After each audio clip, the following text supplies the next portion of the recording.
시청자 여러분 안녕하십니까? WTO 일반 이사회에서 일본과 맞선 김승호 산업통상자원부 실장이 귀국했습니다. 취재기자 연결해서 자세한 상황 알아보겠습니다. 정지환 기자. 네, 정지환입니다. 네, 김승호 실장 귀국길에서 무슨 이야기를 했습니까? 네, 김승호 실장은 오후 3시쯤 인천공항을 통해 귀국했습니다. 김 실장은 WTO 일반 이사회를 통한 성과와 앞으로의 과제를 이야기했습니다.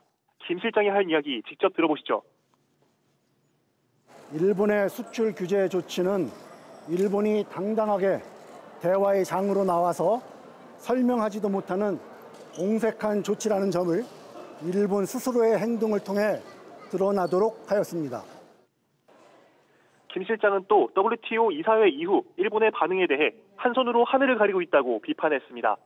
또 과거 일본의 침략을 겪은 미국과 중국, 동남아시아 국가들로부터 공감을 얻을 만한 발언으로 일본의 안보 논리를 비판했습니다. 한때 일본에 의해 국가 전체의 안보가 침해되었던 다른 나라들의 대표들이 함께 있는 자리에서 하실 말씀은 아니었던 것 같습니다. 향후 예상되는 우리 정부의 조치로는 WTO 제소가 있는데요. 여기에 대한 언급도 있었습니까? 네, 김 실장은 WTO 제소 계획을 묻는 질문에 준비가 됐음을 암시했는데요. 직접 들어보시죠. 날짜는 저희가 편한 날짜를 고르겠고 지금 열심히 칼을 갈고 있겠습니다. 일본이 화이트리스트 제외를 실행할 경우 우리 정부의 WTO 제소가 가시화될 것으로 예상됩니다. SBS CNBC 정지환입니다. 이번엔 미국 쪽 소식 짚어보겠습니다. 한일 갈등을 해결할 충분한 영향력이 있는 만큼 미국이 중재 역할에 나설지 여부가 중요할 수밖에 없습니다. 이어서 정윤영 기자가 우리 정부의 대미 외교 상황 전해드립니다. 유명희 산업통상자원부 통상교섭본부장은 미국 정재계 인사들을 만나 일본의 수출 규제가 부당하다고 역설했습니다. 특히 미국 산업을 총괄하는 윌버로스 상무장관에게 미국의 역할을 요청했습니다. 미국의 산업에도 부정적 영향을 미치고 그다음에 글로벌 공급망에도 부정적인 영향을 미친다는 거에 충분히 공감을 하고서 뭔가 이 미국으로서도 그 필요한 역할을 하겠다 하는 그런 언급을 했습니다. 이에 따라 미국이 중재에 나서는 것 아니냐는 관측이 나옵니다. 하지만 아직은 시기상조라는 지적도 있습니다. 여전히 미국은 당분간 중립적인 입장을 가질 수밖에 없다라는 것을 우회적으로 얘기한 걸로 생각이 됩니다. 실제로 미국 대외 정책을 담당하는 국무부 마크 네퍼 부차관보는 한일 모두 동맹국이라 중재 역할을 하는 것은 현실적으로 어렵다는 입장을 밝힌 것으로 알려졌습니다. 로스 장관의 말과는 온도차가 분명합니다. 미 의회 사정도 비슷합니다. 국회 방미단이 미국 의회 인사들을 잇따라 접촉했지만 적극 중재에 대해서는 선을 그은 것으로 전해졌습니다.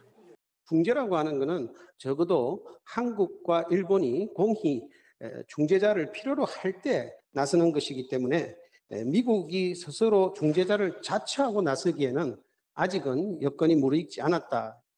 이에 따라 한일 간 대결은 당분간 갈등 양상을 더해갈 것으로 보입니다. SBS CNBC 정윤영입니다.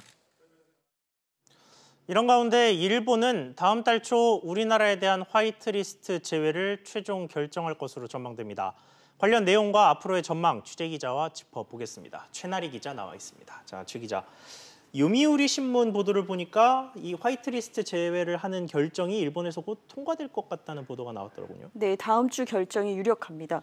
그 일본 요미우리 신문은 오늘 화이트리스트 배제 개정안 처리가 다음 달 2일 우리의 국무회의에 해당하는 가기에서 처리될 예정이라고 보도했습니다. 예. 앞서 일본의 경제산업성이 지난 24일 마감한 의견 수렴을 다음 달 1일 공개할 방침입니다.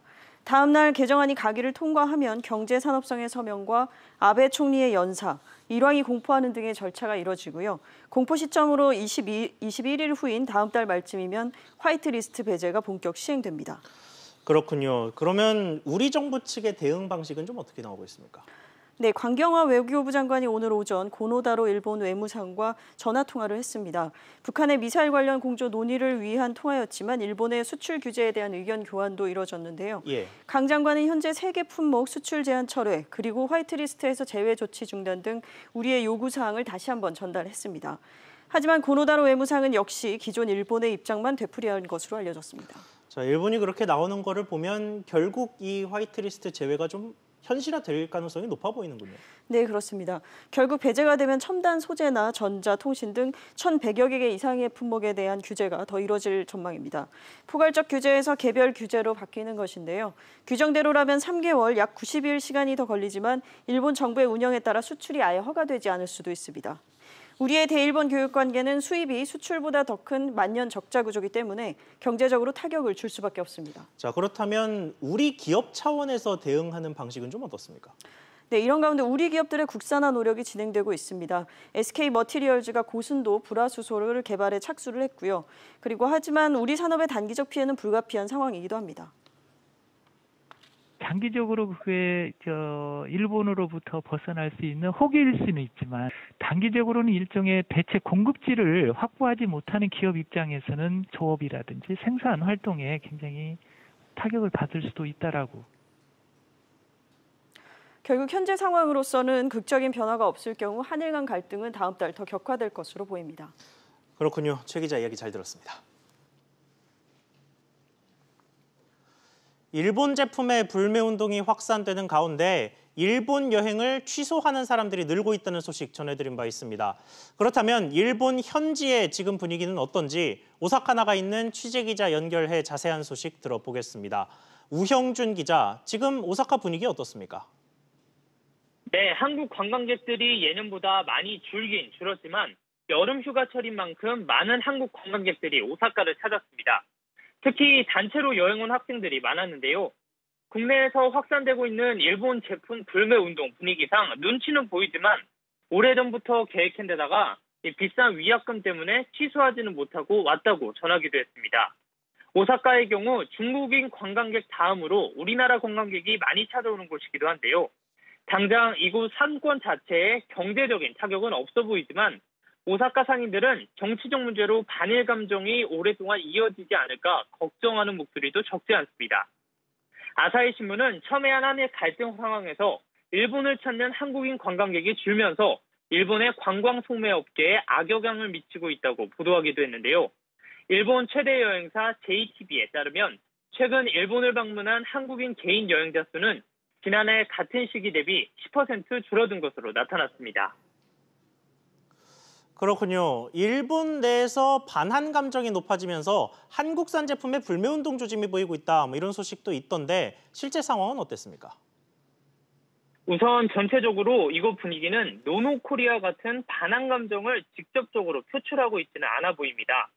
오사카 도심에 한국 아이돌 제품을 판매하는 곳을 직접 찾아가 봤는데요. 매출 감소 등 일본 손님들이 줄지는 않았다고 전하기도 했습니다.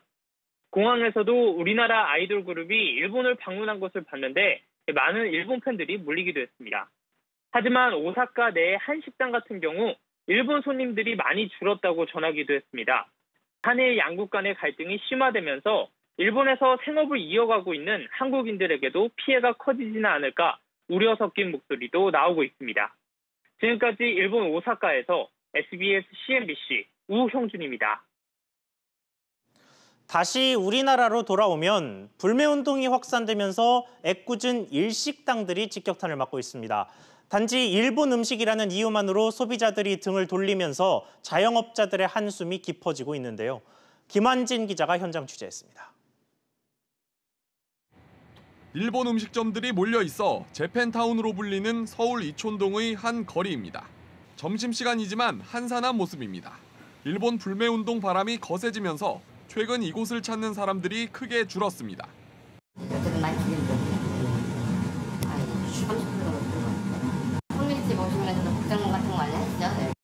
식당 주인들은 국산 재료를 쓰는데도 일본 이미지 때문에 외면당하고 있다며 어려움을 호소합니다.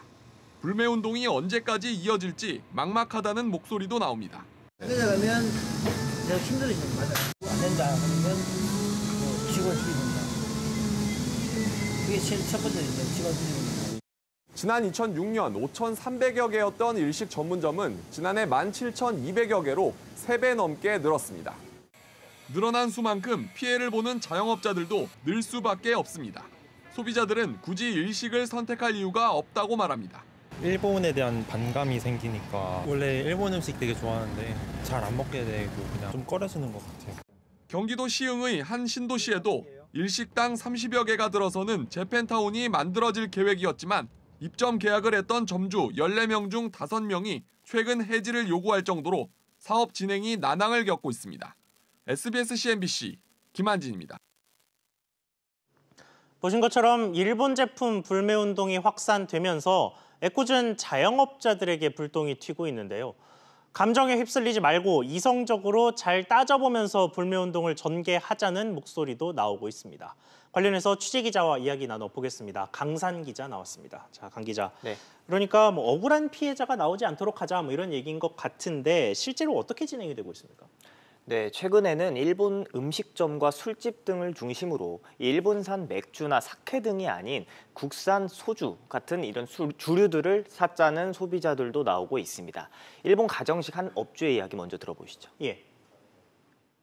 일본 가정식 집이니까 일본 주류를 조금 찾기는 많이 찾으셨는데 요즘에는 이제 눈치를 좀 많이 보시는 것 같아요. 오히려 한국 술 먹자 이런 분위기로 저희 업계에서도 이제 재료 같은 것들 모두 국산화하려고 하는. 네, 최근 SNS 등을 통해서 일본 식당과 술집을 이용하면서 국산 제품을 응원하는 소비자들 그리고 자영업자들의 인증샷도 늘어나고 있습니다.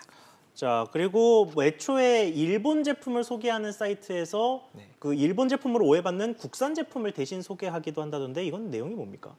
네, 일본 제품 불매운동의 대표적인 사이트인 이 노노제팬은 예를 들면 일본산으로 잘못 알려진 한국 제품을 소개해주고 있습니다. 소비자들의 의견을 듣고 잘못된 정보로 인해 기업들 피해를 최소화하기 위한 건데요. 예. 불매운동 대상 일본 제품뿐만 아니라 일본 제품을 대체할 수 있는 국내 제품까지 소개되고 있습니다. 대표적으로 감동란, 그리고 SK2 화장품, 세콤 S1 등 일본산이란 오해를 받고 있는 제품들이 이 목록에 포함됐습니다. 그러니까 소비자들이 이 불매운동을 하더라도 좀 제품을 구분해서 하자는 뭐 소위 똑똑한 운동 같은 것들이 진행되고 있는 것 같습니다. 그렇습니다. 일단 불매운동이 장기적으로 진행될 양상이 보이면서 이 소비자들도 이를 대응하는 모습을 보이고 있는 건데요. 예. 특히 폭력적이거나 좀 감정적인 방식에서 벗어나 이 취지에 맞게 이성적으로 진행해야 된다는 주장이 나오고 있는 겁니다. 최근 인천에서 한 상인이 자신이 타던 토요타 렉서스 차량을 파손하고 이 불매운동에 동참하겠다는 의지를 보였던 퍼포먼스를 보였는데요. 해당 지역 상인들이 이런 불매운동의 취지에 좀 맞지 않을 수도 있고 이 감정적으로 대응하는 것은 주체가 옳지 않다라는 이런 의견을 내면서 차량을 철거하기로 결정했습니다. 내용 한번 들어보시죠. 예. 오전에 자진 철거를 하기로 했고요. 앞으로 계속적으로 이렇게 할 수는 없고요. 지금의 불매운동은 평화운동이라고 생각합니다. 아름답고 냉정하고 평화롭게 계속되기를 바랍니다. 네, 시간이 갈수록 불매운동이 단순히 격화되는 것을 넘어서서 오히려 차분하게 그리고 하지만 냉철하게 이어지는 소비자들의 움직임이 나타나고 있다고 해석할 수가 있습니다. 그렇군요. 강 기자 이야기 잘 들었습니다.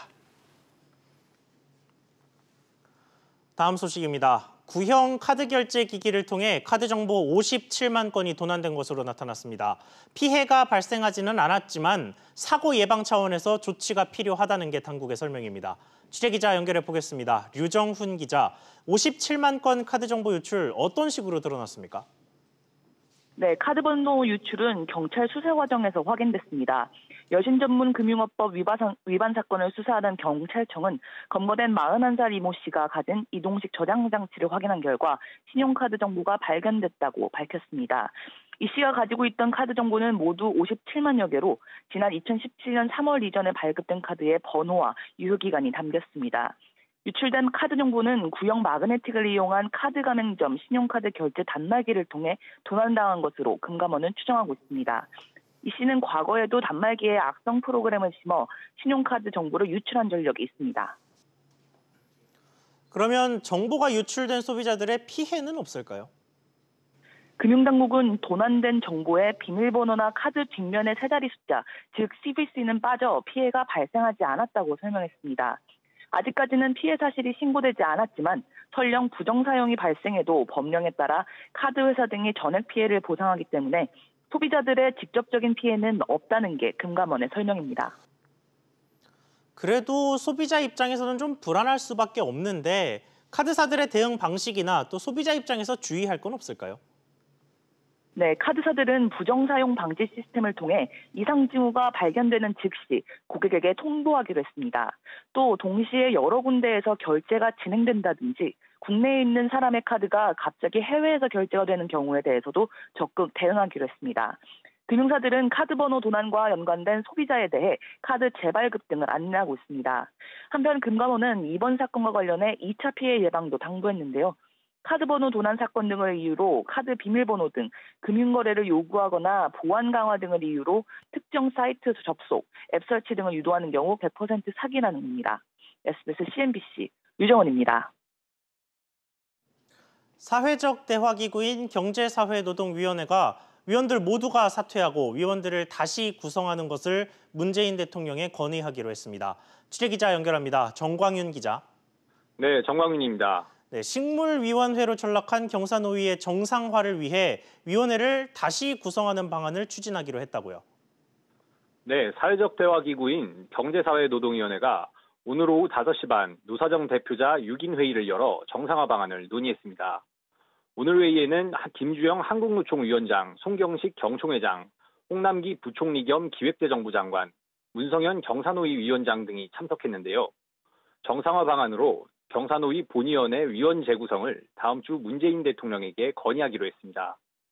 경사노위는 탄력근로제 확대한 의결에 반대하는 청년, 여성, 비정규직 근로자위원 3명의 보이콧으로 지난 3월부터 최고 의결기구인 본위원회를 열지 못하고 있는데요.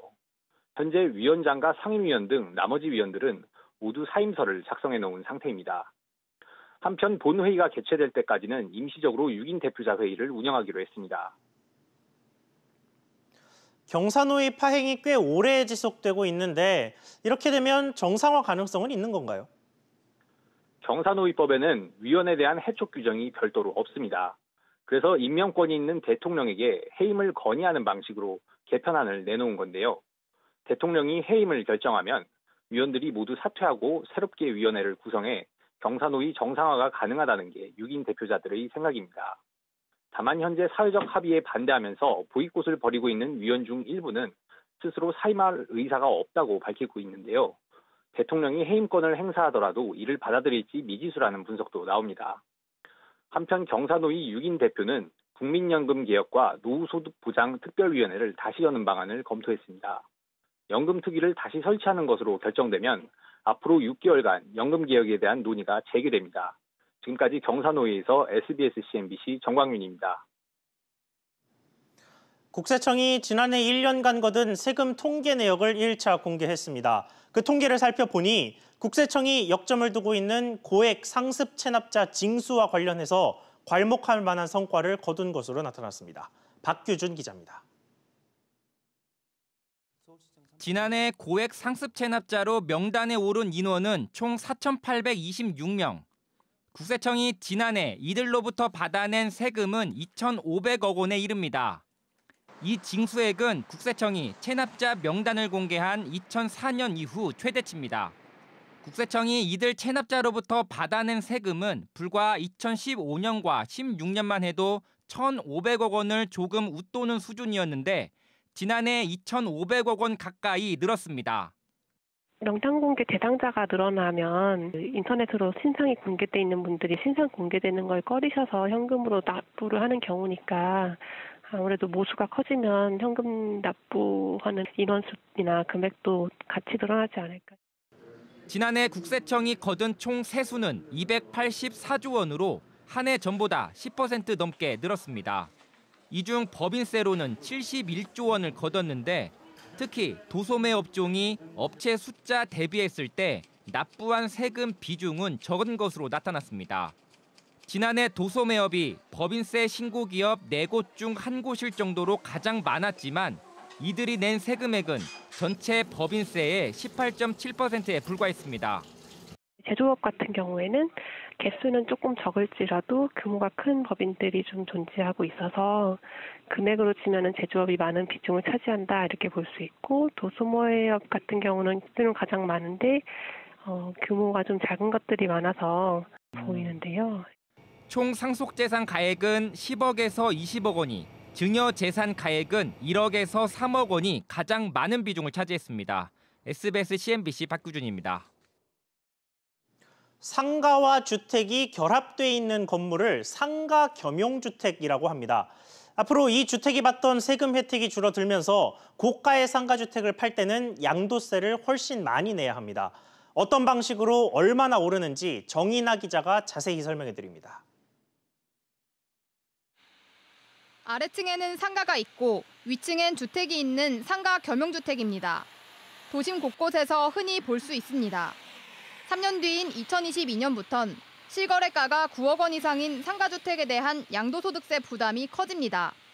정부는 세법 개정안을 통해 9억 이상인 겸용주택을 주택과 주택 이외 부분으로 나눠서 주택 부분에만 1가구 1주택 비과세 또는 장기보유 특별공제 80%를 적용하겠다고 밝혔습니다. 상가 부분은 장기보유 특별공제 최대 30%까지만 적용됩니다. 기존에는 주택 면적이 상가 면적보다 더 넓으면 겸용주택 전체를 주택으로 간주하고 9억 원 이하일 경우 1주택 비과세를, 9억 원 이상일 땐 장기보유 특별공제 80%를 적용했습니다.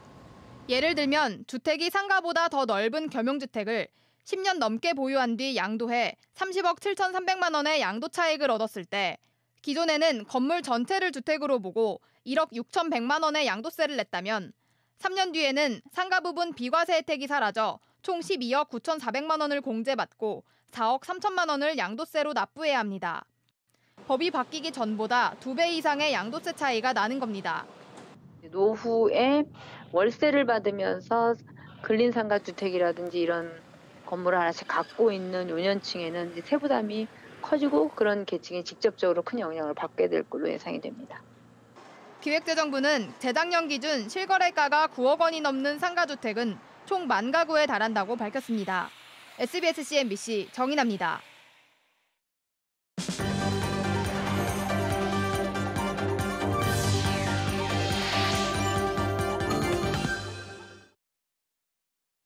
식품의약품안전처는 여름 휴가철에 집중적으로 발생하는 비브리오균 식중독에 걸리지 않도록 수산물 섭취에 주의를 당부했습니다.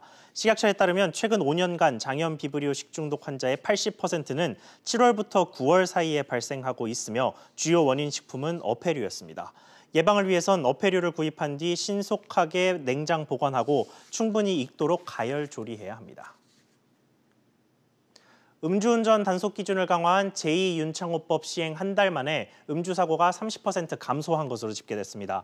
경찰청은 지난달 25일부터 한 달간 음주운전 특별 단속을 벌인 결과 하루 평균 음주운전 사고는 178건에서 123건으로 30.9% 감소했다고 밝혔습니다. 음주운전 적발 건수도 986건으로 22% 줄었고 음주 사고 사망자는 한 명도 발생하지 않았습니다. 문재인 대통령은 신임 민정수석의 김조원 한국항공우주산업사장을, 시민사회 수석의 김거성 전 한국투명성기구 회장을 각각 임명했습니다. 또 일자리 수석에는 황덕순 일자리기획 비서관을 승진 발탁했습니다. 경남 진주 출신인 김조원 신임 민정수석은 참여정부 때 공직기강 비서관과 감사원 사무총장을 지낸 바 있습니다. 김거성 신임 시민사회 수석은 전북 익산 출신으로 민주평통 자문위원, 한국투명성기구 회장 등을 지냈습니다. 지난해 회복세를 보였던 우리 조선업 수주 실적이 올 상반기 다시 주춤한 모습을 보였습니다. 하지만 다행히 올 하반기 대형 발주 프로젝트들이 예고돼 있다고 하는데요. 취재기자 연결해서 자세한 내용 들어보겠습니다. 안지혜 기자, 우선 조선 3사들 2분기 실적부터 알아보죠. 어떻게 나왔습니까? 네, 우선 방금 전에 나온 삼성중공업 실적부터 전해드리겠습니다. 삼성중공업은 올해 2분기 영업적자 563억 원을 기록했습니다.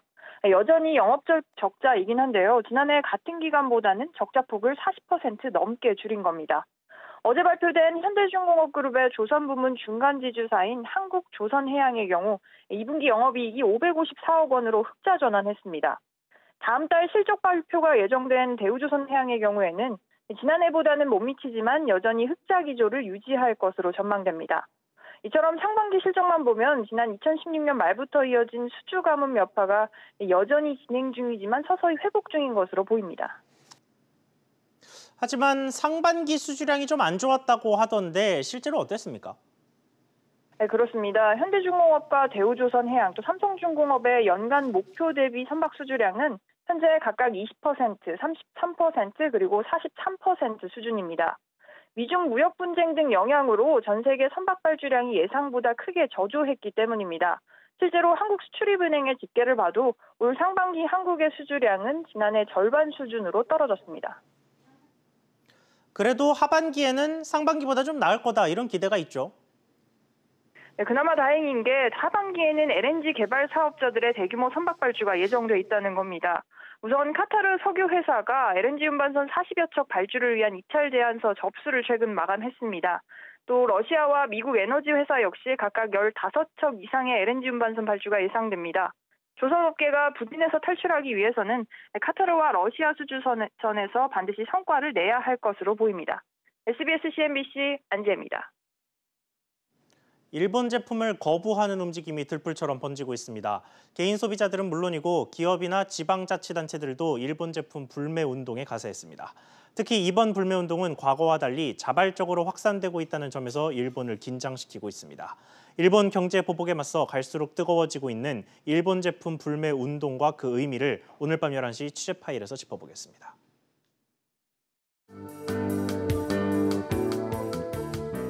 안녕하세요. K웨더 라이프스타일 예보 오주호입니다.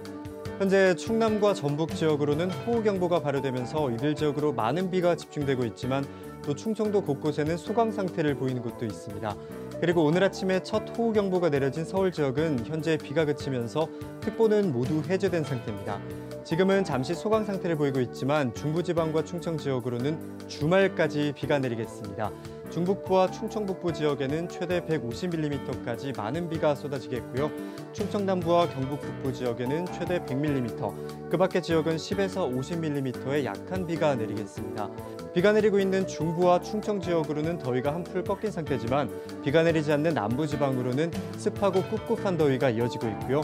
주말인 내일도 남부지방에는 습한 더위가 계속되겠습니다. 낮 기온은 서울 27도, 춘천은 29도로 중부지방에는 선선한 반면에 남부지방에는 광주 31도, 부산은 30도로 30도 선을 넘나들겠습니다. 따라서 내일 남부지방의 열사병 위험지수는 높게 나타나겠습니다. 광주와 대구는 매우 위험 단계를 보이면서 가장 높은 단계까지 오르겠고요. 그 밖의 지역은 위험 단계 예상됩니다. 현재 장마 전선의 영향으로 대기가 매우 불안정한 상태입니다. 중부지방으로는 일요일까지 비가 내리겠고요. 남부지방에는 곳곳에 소나기가 예상되는 만큼 최신 기상정보를 잘 참고하셔야겠습니다. 날씨였습니다. 오늘 저희가 준비한 소식 여기까지입니다. 시청해주셔서 감사합니다.